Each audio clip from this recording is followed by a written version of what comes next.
Honorable Junet, you know,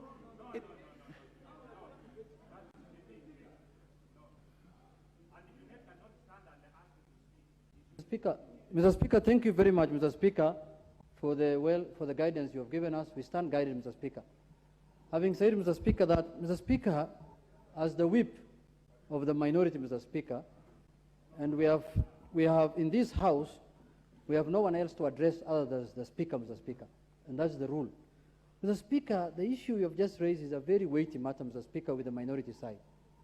Mr. Speaker, you have put facts very clear, and we agree with you, that it is true speakers are sponsored by parties, Mr. Speaker. And Mr. Speaker, I remember in 2013, we sponsored Marende as the minority, and we were defeated in this House by Jubilee, Mr. Speaker. That time it was Jubilee coalition. But Mr. Speaker, also, recently, new development happened, Mr. Speaker. And you know, we are in the season of politics. Everyone has a constitutional right to join any political formation he wants. Mr. Speaker, in the last election, you were also sponsored by Jubilee Party. But Mr. Speaker, the records that are now available politically at the registrar of political parties is that you are the party leader of the Democratic Party, Mr. Speaker. And now that is not Jubilee that sponsored you, Mr. Speaker. And you have formed a coalition with Kenya Kwanza, Mr. Speaker, which is another formation outside Jubilee, Mr. Speaker. Mr. Speaker, we have never doubted your impartiality. That I can say it on record.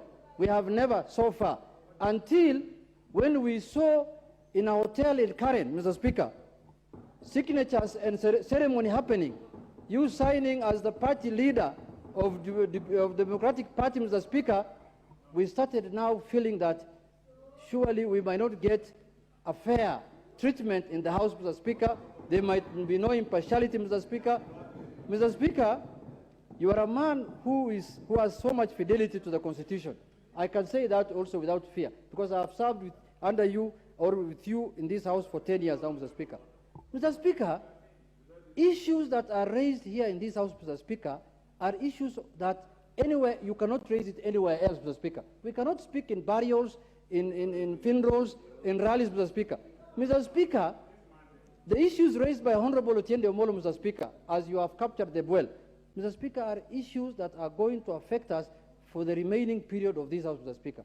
Mr. Speaker, if now you are the leader of the Democratic Party and a member of the Kenya Kwanza coalition, Mr. Speaker, and you are sponsored by Jubilee Party as the Speaker, Mr. Speaker, how are you going to balance those interests, Mr. Speaker? Because the people who are supporting you now and cheering you here, Mr. Speaker, are not even people of Jubilee, Mr. Speaker. These are UDA members, Mr. Speaker. These are Kenya Kwanza members, Mr. Speaker. These are the ones who are cheering you, Mr. Speaker. I don't know for what reason. Do they think that you are a speaker for now Kenya Kwanza? I don't know why Duale is so happy to when you are talking, Mr. Speaker.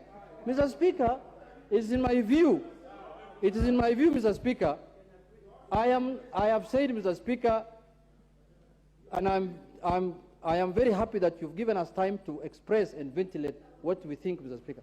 Mr. Speaker, we want to continue the House being handled the way it has been handled for the last 9 years under your leadership, Mr. Speaker.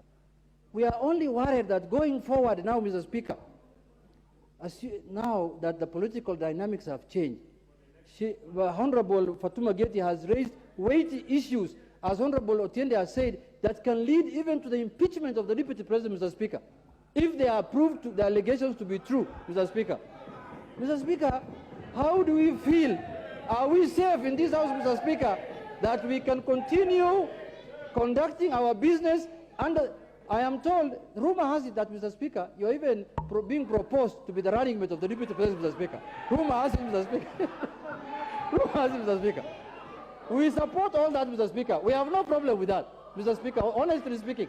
But, Mr. Speaker, this House must be impartial. This House must be conducted, and you are the custodian of the standing orders, Mr. Speaker. It is you who applies the standing orders in this House against us, Mr. Speaker. So, Mr. Speaker, I don't know now whether the rule of impartiality and fair, natural justice, fairness will be accorded to us as the minority, Mr. Speaker, of this House, and whether Honorable Fatuma